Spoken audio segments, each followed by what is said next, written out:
Praise the lord. మన ప్రియుడు రక్షకుడైన యేసుక్రీస్తు పరిశుద్ధ నామంలో డైలీ బెడ్ కార్యక్రమాన్ని చూస్తున్న ప్రేమైన ఆత్మీయులారా, దేవుని బిడ్డలారా, యేసు కృపా పరిచయుల తరపున నా హృదయపూర్వకమైన వందనాలు తెలియజేస్తూ ఉన్నాను. అందరూ బాగున్నారు కదండి. ఈరోజు శనివారం మందిరంలో 11 గంటల నుండి ఉపవాస ప్రార్థన ఉంటుంది. అలాగే సాయంత్రం 7 గంటలకు పరిశుద్ధాత్మ కూడుకుంటుంది. ఆదివారపు ఆరాధన ఉదయం 10 గంటల నుండి అండి. ఈ సమయాన్ని మీరు గుర్తుపెట్టుకోండి. ఒకవేళ మీకు తెలిసిన వారు ఈ యొక్క చుట్టుప్రక్కల మా ప్రాంతం జవహర్ నగర్, అరుంధతి నగర్ అండి. ఈ ప్రాంతం చుట్టూతో ఎవరైనా మీకు తెలిసిన వారు ఉన్నట్లయితే మరి మా యొక్క ఈ సంఘము పరిచయం చేయండి. యేసే కృపా పరిచయను మందిరమును పరిచయం చేయండి వారికి. వారు మరి మందిరానికి వచ్చి బలపడతారు. సరే అండి, మంచిది. మరి ఉదయకాల సమయంలో దేవుడు మనల్ని ప్రేమించి ఇచ్చినటువంటి వాక్యం చదువుకుందామండి. మీరు అందరు సిద్ధంగా ఉన్నారు కదా? నిర్గమకాండము 30వ అధ్యాయము 1-2 వచనాలు నేను చదువుతానండి. నిర్గమకాండము 30వ అధ్యాయము 1-2 వచనాలు నేను చదువుతున్నాను. మరియు ధూపం వేయుటకు నీవు ఒక ధూప వేదికను చేయవలెను, తుమ్మకరతో దాన్ని చేయవలెను. దేవుడు మోషేకు ఆజ్ఞాపిస్తున్నాడు. ఏమనంటే, నీవు ఒక ధూప వేదికను చెయ్యు, అది తుమ్మకరతో చేయుము అని ఆజ్ఞాపించాడండి. చూడండి, ప్రత్యక్ష గుడారము 3 భాగాలు ఉంటుందండి. ఆవరణం ఉంటుంది. మొదట ఎంట్రన్స్లోనే ఆవరణం ఉంటుంది. ఆవరణంలో అడుగు పెట్టగానే బలిపీఠం కనబడుతుంది. బలిపీఠం తర్వాత గంగాళం కనబడుతుంది. తర్వాత అతి పరిశుద్ధ స్థలం ఉంటుంది. పరిశుద్ధ స్థలంలో 3 వస్తువులు ఉంటాయండి. సముఖపు రొట్టెల బల్లి ఉంటుంది, ఒకవైపు దీపవృక్షము ఉంటుందండి. అలాగే దాని ప్రక్కన ఏముంటుందనంటే ధూపవేదిక, మనం చెప్పుకున్నాం కదండి, ధూపవేదిక ఉంటుంది. తర్వాత అతి పరిశుద్ధ స్థలం ఒకటి ఉంటుందండి. అక్కడ మందసం ఉంటుంది, యాజకులు మోసే మందసం ఉంటుంది. ఆ మందసం లోపల 3 వస్తువులు ఉంటాయండి. ఏంటంటే దేవుడు మరి మోషేకి ఇచ్చినటువంటి ధర్మశాస్త్ర పలకలు ఉంటాయి కదండి. 10 ఆజ్ఞలు, శాస్త్రాలు కలిగినటువంటి 2 పలకలు ఉంటాయి. 10 ఆజ్ఞలు కలిగినటువంటి 2 పలకలు ఉంటాయి. అలాగే మన్నా గల బంగారు పాత్ర ఉంటుంది. అహరోను చిగురించిన కర్ర ఉంటుంది. అయితే దేవుడు చెప్పినటువంటి మాట ఏంటంటే, ధూపవేదికను చెయ్యుము, అది తుమ్మకర్రతో చెయ్యుము. అది ఎలా ఉండాలి, కొలత ఏంటి, వెడల్పు ఏంటి, ఎత్తేంటి అన్ని కూడా దేవుడు కొలతతో చెప్పాడండి. ప్రతిదీ ప్రత్యక్ష గుడారంలో ఉన్నటువంటి ప్రతి వస్తువుకు ఒక కొలత ఉంటుందండి. చక్కగా మరి దేవుడు కొలతలు చెప్పాడు. ఆ కొలత ప్రకారంగానే మోషే చేయించాడు. అయితే ఈ ధూపవేదిక చేయమన్నాడు. చేసి ఏం చేయాలని అంటే 7వ వచనం చూడండి. 7వ వచనం నేను చదువుతున్నాను. అహరోను ప్రతిదినము ప్రొద్దున దాని మీద పరిమళ ద్రవ్యమును ధూపమును వేయవలెను. అతడు ప్రదీపములను చక్కపరుచున్నప్పుడు మళ్ళీ చదువుతానండి. 7వ వచనము 30వ అధ్యాయం 7. అహరోను ప్రతిదినము ప్రొద్దున దాని మీద పరిమళ ద్రవ్యములను ధూపమును వేయవలెను. అతడు ప్రదీపములను చక్కపరిచినప్పుడు దాని మీద ఆ ధూపం వేయవలెను. మరియు సాయంకాలమందు అహరోను ప్రదీపములను వెలిగించినప్పుడు దాని మీద ధూపం వేయవలెను. ఈ ధూప వేదిక చేయమన్నాడు కదండి. ఈ ధూప వేదిక మీద ఉదయం సాయంత్రము ధూపం వేయాలి, దీపస్తంభం వెలిగించాలి, తర్వాత ధూపం వేయాలి. అయితే ఈ ధూప వేదిక దేని గుర్తుగా ఉందని అంటే ప్రార్థన జీవితానికి గుర్తుగా ఉందండి. హల్లెలూయా. దేని గుర్తుగా ఉందండి? ప్రార్థన జీవితానికి గుర్తుగా ఉంది. ఉదయ సాయంత్రము రక్షింపబడినటువంటి దేవుని బిడ్డల కుటుంబాలలో ఏం జరగాలి అంటే ధూపం వేయబడాలి. ధూపం అనగా ప్రార్థన జీవితానికి గుర్తు, ప్రార్థనకు గుర్తుగా ఉంది.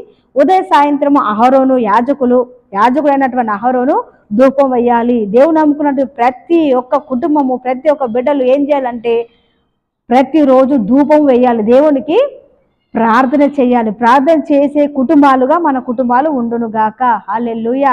అలాగే అయితే నేను చెప్పొచ్చే విషయం ఏంటంటే, మరి ప్రార్థన చేయాలంటే ఎలా ఉండాలి, మన హృదయం ఎలా ఉండాలి, ఎలాంటి వారు ప్రార్థన దేవుడు ఆలకిస్తాడో చాలా విషయాలు ఉన్నాయండి. కానీ నేను 2 విషయాలు మాత్రమే ఈరోజు మీకు జ్ఞాపకం చేస్తానండి.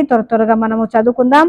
హెబ్రీ రాసినటువంటి పత్రిక 12వ అధ్యాయము 4లో ఉంటుంది చూడండి. హెబ్రీ రాసిన పత్రిక 12:4 నేను 14 చదువుతున్నానండి. 12:14. అందరితో సమాధానమును పరిశుద్ధతయు కలిగి ఉండుటకు ప్రయత్నించుడి, పరిశుద్ధత లేకుండా ఎవరును ప్రభును చూడలేడు. అందరితో ఎలా ఉండాలంటండి? అందరితో ఎలా ఉండాలంట? పరిశుద్ధత కలిగి ఉండాలి, సమాధానం కలిగి ఉండాలి. అలాగే పరిశుద్ధత లేకుండా ఎవ్వరు కూడా ప్రభువును చూడలేరు అని దేవుని వాక్యం సెలవిస్తుంది. అంటే దాని అర్థం ఏంటంటే పరిశుద్ధత లేకుండా పరలోకంలో స్థానం లేదు, చోటు లేదు, అర్హత లేదు అని అర్థం. మనం ఎలా ప్రార్థన చేసేవారు, మనం ఎలా ఉండాలంటే పరిశుద్ధత కలిగి ఉండాలి, అందరితో సమాధానంగా ఉండాలి. మొదటిగా మనం ఏం చూస్తున్నామంటే సమాధానంగా ఉండాలి, అలాగే పరిశుద్ధత కలిగి ఉండాలి మనం చూసాం కదండి. రెండవదిగా మరి ధూపం వేసే మనము, ప్రార్థన చేసే మనము ఎలా ఉండాలని అంటే, ఎలా ఉంటే దేవుడు మన ప్రార్థన వింటారు అని అంటే చూడండి, దినవృత్తాంతం 2వ గ్రంథము 34, 27, 22 వచనం చదివి ముగిస్తానండి.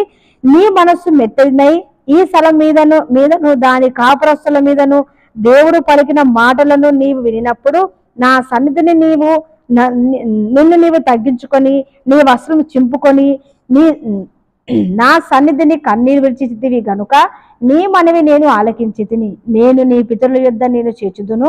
నెమ్మది గలవాడవై నీవు నీ సమాధిలోనికి చేర్చబడుదువు. ఈ స్థలం మీదికి దాని కాపురస్తుల మీదకి నేను రప్పించు అపాయము నీవు కన్నులారా చూడవు. ఇది యూదా రాజు అయినటువంటి యోషియా ఉంటాడండి. చాలా చిన్న వయసులో రాజు అవుతాడు. యోషియా 34 అధ్యాయంలో ఉంటుంది ఆయన గురించి. అయితే చిన్న వయసులో ఆయన రాజు అవుతాడు. అయితే మందిరాన్ని బాగు చేసే క్రమంలో అతనికి ధర్మశాస్త్రం దొరుకుతుందండి.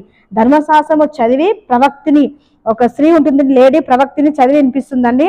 మీరు చదవండి 34 అధ్యాయం మొత్తం చదివితే మీకు చక్కగా ఉంటుంది, అర్థమవుతుంది. అయితే ఆ ధర్మశాస్త్ర గ్రంథం అంతా కూడా వారు చెప్పినప్పుడు ఈ రాజు ఏం చేస్తారంటే తన వస్త్రములు చింపుకొని దేవుని సన్నిధిలో అంగలాడుస్తూ ప్రార్థిస్తారండి. అందుకని దేవుడు అంటాడు, నువ్వు మెత్తనైన హృదయం కలిగి తగ్గింపు కలిగి నువ్వు ప్రార్థన చేసావు కాబట్టి ఏ కీడు కూడా నీ యొక్క రోజుల్లో, నీవు బ్రతుకున్న రోజులు ఏ కీడు రాదు అని దేవుడు ఆజ్ఞాపిస్తాడండి. అంటే ప్రార్థన చేస్తే దేవుడు మన ప్రార్థన వినాలంటే ఎలా ఉండాలండి? తగ్గింపు కలిగి ఉండాలండి. ఎలాగైతే యోషువ రాజు ఎలా తగ్గించుకొని ప్రార్థన చేస్తాడో, దేవుడు ప్రార్థన ఆలకించాడో, మనం కూడా మన ప్రార్థన దేవుడు ఆలకించాలంటే 2 విషయాలు మనం నేర్చుకున్నాం కదండి. ఒకటి సమాధానం ఉండాలి, అందరితో పరిశుద్ధత కలిగి ఉండాలని నేర్చుకున్నాము. రెండవదిగా తగ్గింపు కలిగి ఉండాలి. రాజు ఉండి తగ్గింపు కలిగి దేవుని సన్నిధిలో అంగలార్చాడు. ప్రేమని దేవుని బిడ్డలారా, ఉదయకాల సమయంలో 2 విషయాలు మనం నేర్చుకున్నామండి. ఈ 2 విషయాలు మరి దేవుడు మన ఆత్మీయ జీవితంలో మనం ఇటు రీతిగా జీవించే కృపను దేవుడు అనుగ్రహించును గాక. ఆమె చిన్న ప్రార్థన చేస్తానండి. స్తోత్రం ప్రభా, మహోన్నతుడా, పరిశుద్ధుడా, కృపగల తండ్రి, దయగల మా ప్రభా, ఉదయకాల సమయంలో నీ పాదాల సన్నిధికి వస్తూ ఉన్నాము తండ్రి. ఈ డైలీ బడి కార్యక్రమంలో ప్రభా, ఇదిగో నాయన ధూపవేదిక అంటే ఏంటో మేము నేర్చుకున్నాం. మరి ప్రార్థించేవారు ఎలా ఉంటే ప్రార్థన వింటారో మరి మీరు మాకు 2 విషయాలు తెలియజేశారు. అటు కృపను నాయన మేము మరి కలిగి జీవించినట్లుగా సహాయం చేయమని, ఎంతమంది అయితే ఈ వాక్యాలు వింటున్నారో ప్రియులను పేరు పేరు వారి కుటుంబాలను వారి నిండారుగా దీవించి ఆశ్రదించమని యేసు నామమున ప్రార్థించి అడిగి పొందుకున్నాము తండ్రి. ఆమెన్. అందరికి వందనాలండి. దినమంతా దేవుని విశేషమైన కృప కావుదల మనందరికీ తోడై ఉండును గాక. ఆమెన్.